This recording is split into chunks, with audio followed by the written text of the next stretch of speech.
This episode of Vanderpump Rules goes from okay to great, and Jax is in it. Let's talk about it.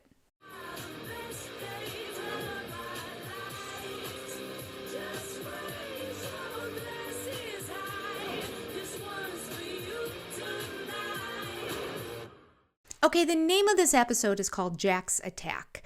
And as you saw in my last review, I was stoked and thrilled that Jax was back because Jax just makes great TV. I will say this turned out to be a great episode, but not because of Jax. Great drama right at the end. I felt like the episode kept escalating and getting better. Okay, this opens up at James's house, and Jax is coming over to visit.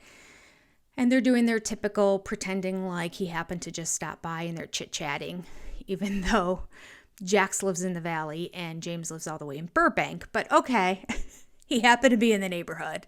Maybe he was taking a flight out of the Burbank airport.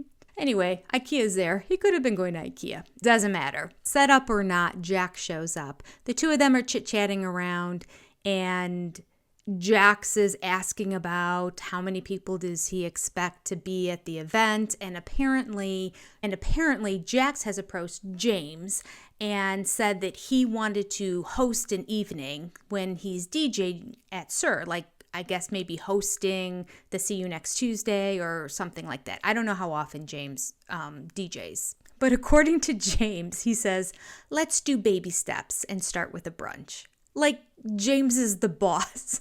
Like it's James's restaurant and he owns it. I just thought, oh my gosh. I don't know who was actually making the final decisions on all of this, but I just love how James implies it was his place to book the talent for hosting for the evening. As they're sitting there chit-chatting around, Jack shares that he's upset with Katie. And that's because Katie's going around town spreading rumors with everybody, or sharing the information, I don't know, we'll see, that Jax has been sleeping with somebody else anyway. In the interview, talking head portion, James says, listen, one person says one thing, one person says another. Between Katie and Jax, if I had to trust somebody, it would be Katie, just because of Jax's track record. Yeah, Jax not the most reliable, not the most dependable, not the most honorable, not the most trustworthy at all. Can't keep a secret. I could probably go on and on and on for Jax, so I get it. Now we have Jax's wife, Brittany, over at Sheena's house. And they're getting together and just chit-chatting. I think it was at her house. I'm pretty sure. Brittany says that she and Jax are starting now to try to have a second baby. And she asks Sheena if she is going to. Okay, so let's just stop there for a minute. Rumors are flying around that Jax is having an affair. Obviously, Brittany would have heard them, but they're trying to have a second baby anyway. Okay, let's go on. She asks Sheena, do you think you're going to have a second baby? And Sheena says no. And this is what she says why. She said, I don't want to chance pregnancy again because I don't want to chance dying. I don't know what that means. I really don't. I don't know if it's the whole postpartum thing that she fell so low that she literally felt like taking her life. I don't know if that's what she means, or if there was medical complications or issues during the actual labor and delivery that are likely to occur again. I don't know. Write down below if you have any idea what she meant by that. I was like, oh, well, okay. That seems serious. I don't know why she almost died. So they go on talking, and Sheena starts complaining about Brock. At the meantime, we're cutting back and forth between the two of them talking and Brock now at a restaurant with one of his friends, and Brock's complaining to his friend about Sheena. Basically, they can't get it straight in their relationship, and it comes down to the fact that Sheena still cannot trust anybody watching her child. If her mother's not available and her sister's not available, in her mind, nobody's available. Well, she does have that one friend who nannies for somebody else, so she's available at times. Basically, these are all babysitters. Although I thought Sheena's mom lived in her place now. So she would be like a full-time person there. I don't know what the problem would be. Okay, more questions. Don't know about that. Don't know why they need an actual set schedule for a nanny if the mother lives there. And if the mother lives there but won't agree to a set time that she would always watch the baby, well, then that seems kind of selfish because they're letting mom live there. So I don't know. Write it down below. Brock is sharing with his friend that he's done basically being the babysitter and he wants to be the breadwinner. And so he admits it's taken a toll on his ego. He admits this whole moving to America has kind of taken a toll on his ego because he was a professional rugby player back in Australia and he came to America to basically try out for the NFL. And he got as far as tryouts, which is a big deal because you have to be a certain level of good to be able to try out, but never got chosen for a team. So he's struggling now with his identity and trying to find something. I swear I just recently heard on a podcast, though, that he has some sort of product that he's distributing and it got picked up at like a Target or Costco or something like that. So I think he's doing all right now. And maybe they worked all through it and now he has this other side business, but there's no mention of it in the show. So we'll see. Now this part was a little frustrating and I'm probably going to come across as judgmental and I apologize in advance. But Sheena said that she's really struggling and having a hard time right now because of the whole postpartum OCD component, and she didn't even know that existed, which none of us did. 2 years later, that would still affect somebody. Never heard of such a thing. Not denying it, just saying never heard of it. She said she's never heard of it either. Well, Sheena said that she was on Zoloft to help with it, and Zoloft worked. But it made her tired. And she claims she can't be tired because she has to take care of her daughter. I don't think you're that tired on it. I've been on Zoloft before. I was on Zoloft for postpartum. I personally didn't feel any different. I mean, I was put on it with my third pregnancy a month before my due date to kind of get in my system so that the postpartum would basically go away, which it basically did. But in your third trimester, you're tired all the time anyway. So I don't know, was I tired? I didn't feel, I had a newborn and a 3 and a 5-year-old in the house and somehow I managed to do it. But everybody's tired when they have a new baby. So I don't remember being substantially more tired, but maybe it affects everyone differently too. But here was the kicker. So it makes her tired and she claims she doesn't have enough time for her daughter. She doesn't want to affect time with her daughter. So she went off it. So now she's having all these crazy thoughts and she's crying all the time and she's, the OCD is going into overdrive. She's always thinking that Brock is having an affair and that he's going to leave her. She thinks that everything horrible is going to happen to her daughter. She can't have anybody watch her. It is majorly impacting her family. This has to also be impacting her daughter. So it's impacting Brock, her daughter, herself significantly, probably the mom too, especially if the mom lives there. The alternative is to go on Zoloft and squelch all that and feel tired. Personally, I think Sheena doesn't want to change her lifestyle. I think she's really busy with endorsements and her podcast and traveling and dinners out and socializing and filming the show, and she doesn't want to cut back on any of those things that she really enjoys. And she's using her daughter as an excuse. Listen, when you're up around the clock nursing a baby, you're tired all the time for about 5 months, but you function and your kids have no idea. You give them the best that you can. Even as tired, just being present with them is enough to just sit and cuddle and watch a movie together, even if you have to close your eyes during it for a little bit, or to just read a book quietly. You don't have to be jumping on a playground to interact your child. They just want to be with you. So I call BS. I don't think it's because she was too tired to be around her daughter. I think she just needs to cut back, let Brock go. He wants to earn money. So pull back on something that's taking time to earn money and let Brock do it. Because yes, as she points out, we can change the gender roles. I can work. He can be the stay-at-home dad. Absolutely true. But he doesn't want to, Sheena. This isn't all about you. It's like Sheena is in her own little world of, but this is what I want. I want to do all these things, but I want to feel good at the same time while I'm doing them all. Well, this is not possible. Life dealt you this hand, so deal with it. Be a little tired and get happy and get rid of the intrusive thoughts out of your mind.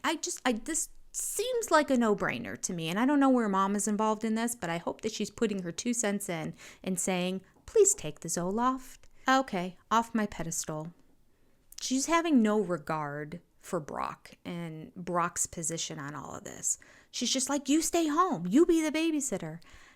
It's just not his heart's desire.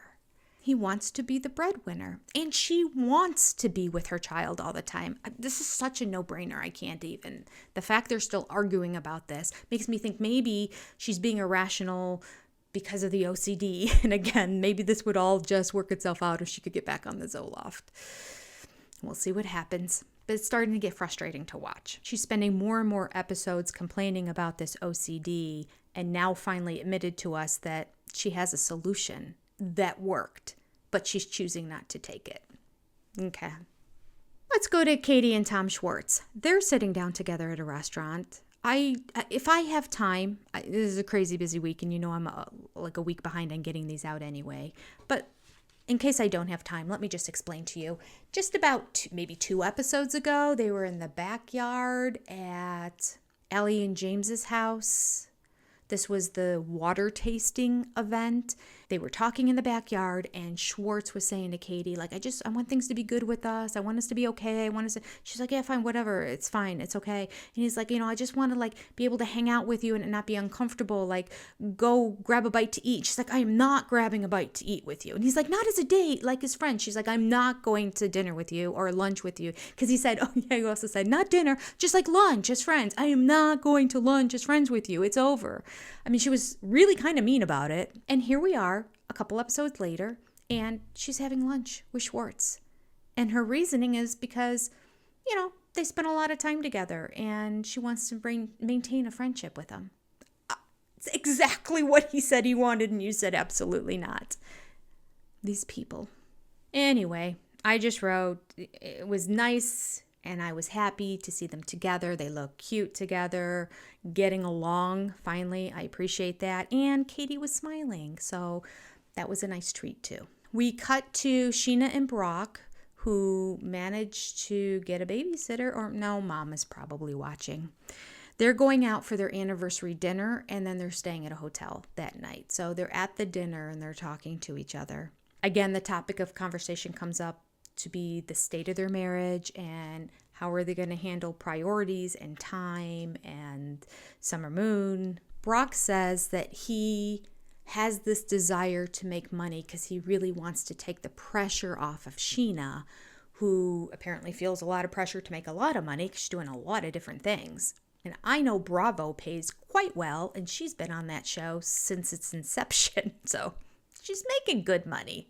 Not including all the endorsements and the podcast and the YouTube. I mean, you name it. I don't know why she feels like she needs more money. I mean, she bought another house in Palm Springs. Maybe she wants another house up in Napa Valley or something. Like, you don't need more money, Sheena. You need to pare back, focus on what's important. They go through this discussion. He says he really wants to take the pressure off of her.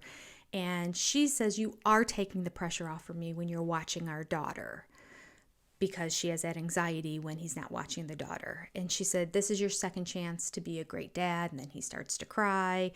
And he was not a great dad for his first 2 kids back in Australia, and eventually has no relationship with them all right now and hasn't for many years. And he's just hoping that someday that maybe they can come back together again. I think he finally caught up on his child support payments. That was an issue for a while. But he said his ex-wife requested that he not be in their lives and just send the payment checks. And so he did out of respect for her. So I don't know if that's really how it went down, but that's his side of the story. Personally, if my spouse said, I don't want you to see the kids anymore, just send me the paycheck. Or even, I don't want you to see the kids anymore, I'll pay for everything, you just go off. I could never. But I mean, maybe that's a mama thinking as opposed to a dad. Not sure. Don't think so.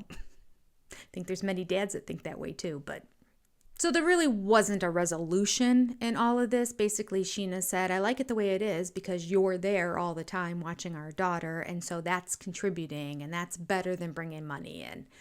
That's Sheena's perspective because Sheena wants to do all these other things. she didn't hear him at all say what he wants to do, what his desires to do. He's not saying he wants to leave for a month and shoot a pilot someplace else. He's still going to be around all the time with his daughter. He just wants to have a set schedule where there's always a nanny so he can work. This is not a difficult thing. We're back here again. All right, let's move on. Hello there. We are more than halfway through this review. You're still here, which means there's something about this that you're enjoying. So do me a solid and hit that like button down below. I appreciate it if you do. I really do. It costs you nothing. Tom and Tom are in the car. They're on their way. They get to a tattoo parlor. Schwartz is going ahead to do his tattoo. And apparently all his tattoos are people that he loves. All over him, he's having his 2 dogs, Butters and Guido. Their faces tattooed onto the back of his shoulder. It actually turned out really cute. Tom Schwartz is referring to this time in his life with the bleach blonde hair and the tattoo as his midlife revival. Whereas Tom Sandoval takes the opportunity to throw in a dig in his interview and says it is not a midlife revival. It is a trashy midlife crisis. Not just a midlife crisis. It is a trashy midlife crisis, which is really mean. Getting a tattoo is not trashy. I thought Tom Sandoval had a bunch of them too. I don't know where that came from other than him just trying to be mean. So Lisa Vanderpump is at brunch. I think this is back at Sir. This is where James is going to do his DJing and where he told Jax that he could come and MC host the event. So there's flyers all around with their two faces and everything. And Lisa is in there talking to, I think it's her co-owner. It could be the general manager. But this guy is really high up in decision making. So I feel like he's more on an even par with Lisa. Can't remember his name, but he's been there since this episodes ever began. And so Lisa's sitting down saying, who approved this? And he's like, I don't know. He goes, but I don't really care because we're completely covered. We're booked for the night and we have people on the waiting list. So Lisa doesn't really like that response. She's just sort of like, but Jax is a problem. And he's been saying a lot of mean things about me. And he had on the radio, he said, Lisa is not necessary in the show Vanderpump Rules, that she's just superfluous or extraneous or something along that line. Can't remember the terminology. Jax claims he never said that because he doesn't know big words. They all mean extra. They just mean extra. It kind of goes back and forth in typical Jax fashion, but it was a little bit more frustrating to me because I have seen Jax be humble and I've seen him be contrite. He wasn't this time. Jax told James back at his house that he wasn't going to be apologizing to. He's got nothing to apologize for. And then he started going off again. What did he say? Just because she owns a few restaurants. I'm like, she is probably a billionaire, if not a multi-millionaire. She's owned something like 17 restaurants in the course of her life. In London, they owned many of them. She owns one in France now, is it? Or Italy. She has one in Vegas. I think she's opening another one in Vegas. This woman is an entrepreneur. Have you seen her home, Jax? You can put 13 of your homes into her home, and then still she's got the grounds area and the swans and the ponies and everything else around there. My word, for him to be dissing her and saying she just owns a couple restaurants. No. She has money. She owns lots of restaurants, and she does it very well. So Jax arrives. James had told him, listen, I think it's in your best interest to just be humble and maybe show up with flowers. And Jax is like, yeah, okay, all right, I can do that. Well, he came with no flowers. And he wasn't very humble. I think he was drinking before he got there because Jax becomes the a-hole when he's drinking. And he was really full of himself in this apology that he gave to Lisa. I didn't like it very much. And Lisa didn't like it very much. But in the end, they advertised he was going to be there, so it is what it is. So later on at the brunch, we see Jax go over to all the girls that are sitting together from Vanderpump Rules, and he starts talking to them. He's like, Ariana, I don't know if anyone has told you this yet, but I was meeting with Schwartz the other day, and he told me he's moving into your house. And I'm thinking, no, he didn't. And then they cut to the clip, and Schwartz basically said he is. I'm shocked that he changed his mind. So dumb, makes no sense. Why would you spend that kind of money to have zero equity? would not spend even $4,000 a month on an apartment without building any equity. Get something really tiny and small. He can't. Their egos are too big. Can't do it. This is a really poor financial move unless, which I don't think this is the case, but unless SANDOVAL has agreed to drop the rent that he would pay to like $4,200 a month, which is essentially what he's paying for his apartment. So no harm lost then. You do get a bigger place.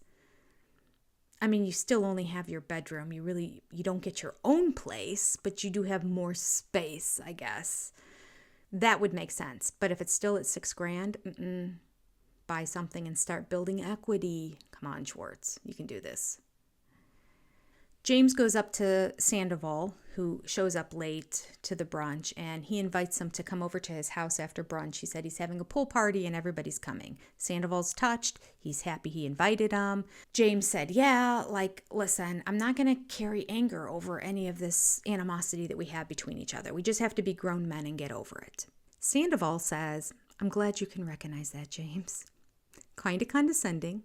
And James comes right back. He tells SANDOVAL, I hope you recognize what you're doing so that in 6 months from now, you're not regretting all the decisions and the things that you are saying and doing right now.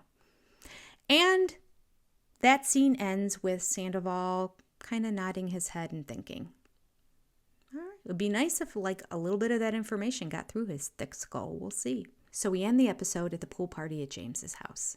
And this is where it gets good. And Jax isn't even there. Jax is benign. I use that term a lot. Anyway, I was so excited that Jax was back on the show, but he didn't really bring or deliver anything. But the pool party, that got interesting. Starts off with a bunch of girls in the living room sharing the information that Allie shared with them. That is, James won't go anywhere to spend the night anywhere because of Hippie, the dog. And he said Hippie is not ready to go with anybody else or to be put into a kennel, and that would break his heart. And he's just so happy that he got Hippie back after all these years, and he's not going to screw it up again. And apparently his brother is the one person that he trusts to watch Hippie. And Allie is in a wedding in Ohio and, of course, wants James to come with her. However, James's brother now has an obligation that weekend. He'll be out of town. He cannot watch Hippie, so James said he's not going to the wedding with Allie. He's going to stay back and watch Hippie.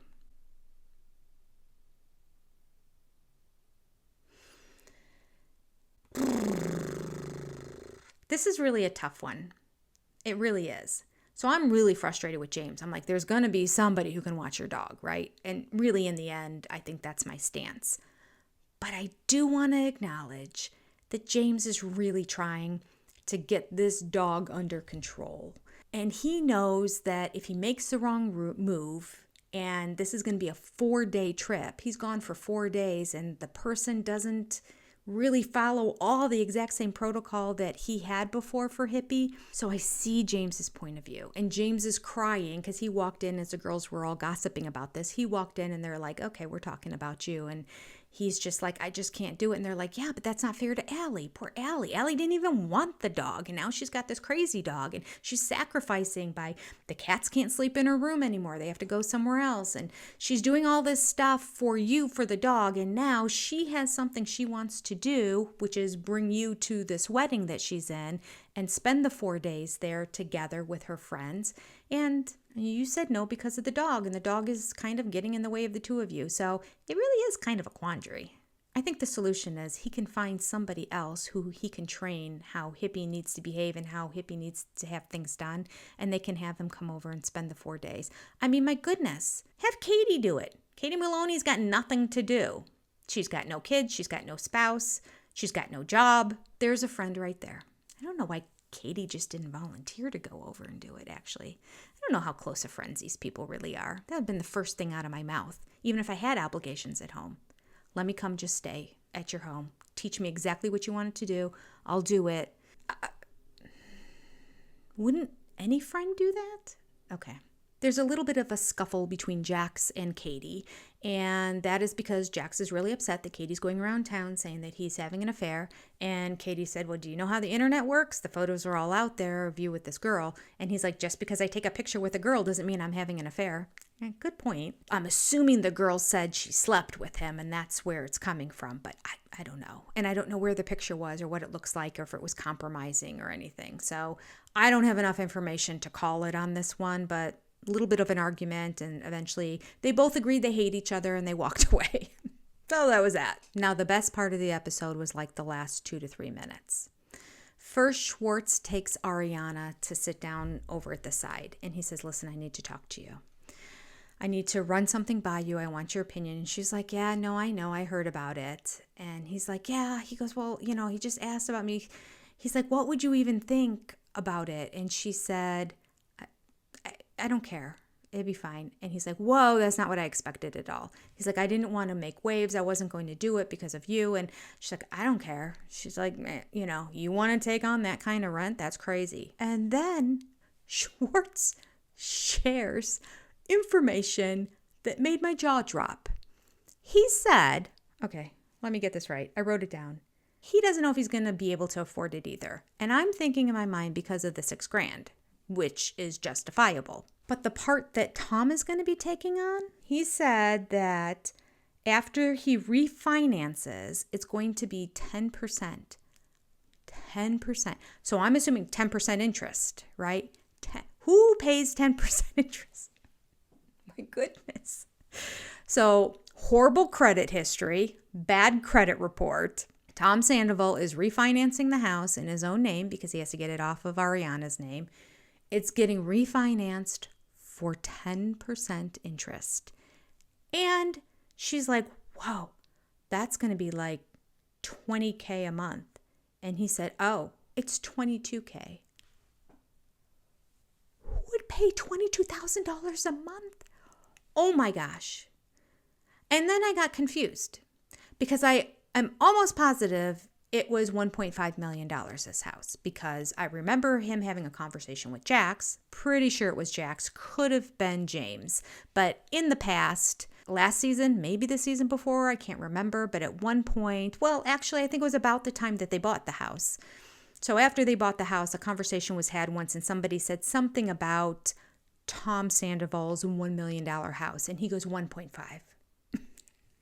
Just interrupted and stopped the conversation. 1.5. Sorry, we stand corrected, Tom. $1.5 million house. So that conversation is stuck in my head. And I'm thinking, let's say they did a zero down intro, which I know they didn't do. That's crazy. But at any rate, I just went and did a mortgage calculator online. And I put in, if my home were $1.5 million at a 10% interest rate with zero down, the price per month is $13,163.57. Okay, let's get rid of all the extras. $13,000. Let's round it up. $14,000 a month. That's very different from 22. Do they owe more than $1.5 million? Or maybe that's just all the taxes that have to go on it. $9,000 a month in taxes? Do you think? That would be outrageous. I don't know. Anyway, the numbers are not numbering for me. That's the only way it would make sense if somehow they have to pay $9,000 a month in taxes.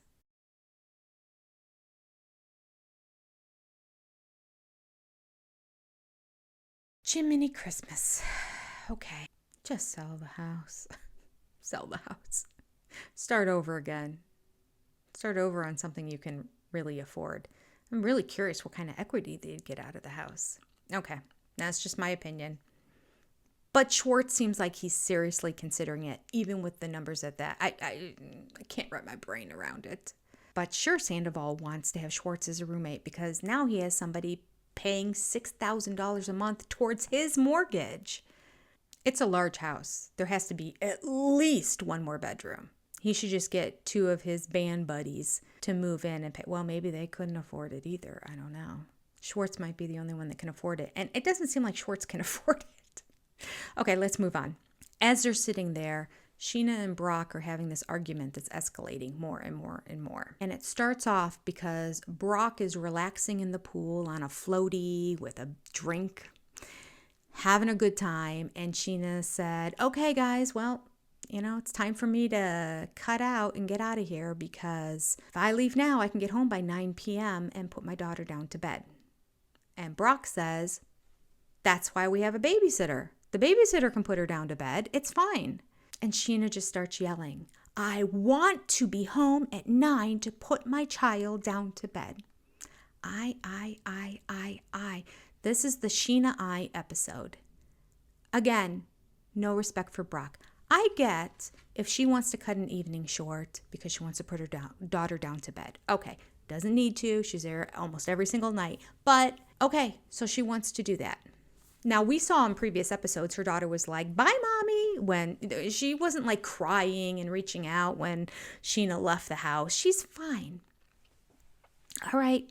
But Sheena wants to be there. That's okay. That's okay if you chose to go out partying that night, or you chose to go out hanging out with your girlfriends that night, or whatever it may be. But this isn't just you. This is you and Brock. So she's like he's her child, she's just going to drag him along. I want to put my daughter to bed, so we're going now. I mean, it just, not a good side of Sheena. Not a good side of Sheena. She needs to get back on her meds. This is going to be the end of their marriage if she doesn't. I mean, who's going to want to live with that? And she seems to be a bit irrational, which maybe is compounded, like part of the OCD and the irrational feelings of that. Like maybe it kind of filters off into other areas. I don't know. I don't know much about it, but like this is not a good side of Sheena. It's not a good look. Tom Sandoval is now talking to her, and I think he was upset about the song that he heard, and he kind of brought that up to her, and she starts getting upset with him. And she said, do you know what I deal with now? I have all these irrational thoughts. I am constantly thinking that Brock is having an affair with Lala, my best friend next door, because the two of them are friends. It's irrational, but in my head, I think it all the time, and it consumes me, and it just overwhelms me, and it's all because of you. What you did to Ariana now has triggered me, and I'm living in this. Okay, I feel for her. I feel for her. She has a really good point. If that was her reason for writing the song, fine. If this is what she needs to do for therapy to get through it, fine. But she's clearly not okay right now. She needs to understand that when there is a chemical imbalance in your body, the meds will help level it out. But this was the gem line of the whole episode. After she's yelling at him and she's really upset with him for all of this, he has the nerve to say to her, I don't know why you're so upset. You've been the other woman before. I mean, if you've been watching Vanderpump Rules since the very beginning, which I have, I fell into it because I was watching Real Housewives of Beverly Hills, and they meshed the one season into the Vanderpump one, and so I got hooked, and I didn't know it. And before I knew it, I was watching the episode 1, season 1 of Vanderpump Rules, and then I just didn't stop. So that whole meshing episode was because there was a gal who was married to Eddie Ciprian, who is an actor, and he was having an affair. Actually, he had multiple affairs. He had an affair with Leanne Rimes that broke up the marriage in the end. But before the affair with Leanne Rimes, he was having an affair with Sheena. Sheena was told he was either separated or going through a divorce or something like that. Whatever he told her, she believed it. She had no idea that he was in a marriage and that his wife had no idea that he was spending this time with her. Because Eddie Ciprian is a jerk. So he played Sheena. She fell into it. In this merging episode, the two of them get together because the gal from Beverly Hills comes to the Sir restaurant, and Sheena is serving at the Sir restaurant. And so she sits down, talks to her, and she lets her know, I had no idea. I'm so sorry. And of course, the ex-wife of Eddie was just sort of screaming at her because that's just her persona anyway. And Sheena was very apologetic. She's like, as soon as I found out, the moment I found out, I told him it's over. This is the example. Now, mind you, Sheena points out, when was this? This was 18 years ago in 2006 that this happened. 18 years ago, in 2006, Sheena was dating a guy who she thought was going through a divorce or who was separated or something along that line. I don't remember the exact details, but I know she thought he was no longer with his wife. Finds out he was with his wife, breaks it off instantly. She was a child at the time, essentially, comparatively. 18 years ago. And he has the nerve to say, it's the same thing. You were the other woman once too. Oh, no, you didn't. Oh, everybody at the party just like, oh. I would have loved to have seen Schwartz's reaction to all this. He was probably been the only one. I mean, I would have loved to have seen him go, oh, no, Sandoval, you didn't say it. You didn't say that, did you? And like a prophetic priest, James earlier in the episode said to him, I don't want you to be doing or saying things, man, that you're going to regret 6 months from now. Oh, he's going to regret that one for a while, because everybody at the party was like, are you kidding me? Are you even trying to compare this relationship, 7 months long relationship with your longtime girlfriend, essentially wife, whose house you own with her, that you brought this mistress into the house, would sleep with her down the hallway, in her bedroom, when she was away at her grandmother's funeral. The number of errors that Sandoval made are too many to count, and are too unbelievable for anyone to think that a human being would do that to somebody else. Sneaking all of this right under her nose with her friend. That's the same as this girl who hooked up with a guy she met at a bar one night and he said that he was single. That's the same. Okay. Sheena's had it. She's like, oh my gosh, it was 18 years ago. You are in your 40s. He's like, who cares? Oh yeah, okay. Okay. If you can't see the problem here, we have a bigger problem. This man is in such denial, it's ridiculous. The narcissism keeps going up a level every episode. And then he has the nerve to double down after she says that was 18 years ago or whatever. I can't believe you're even trying to compare it.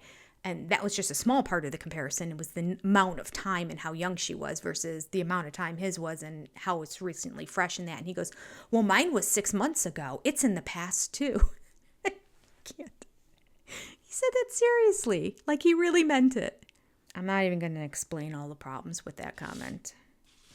It's so obvious to everybody but Sandoval. It was a crazy end to the episode. And everybody at the party up and left. They're like, all right, James, it's been good. We're out of here. Party over. Oh, the next episode should be good, I think. Finally.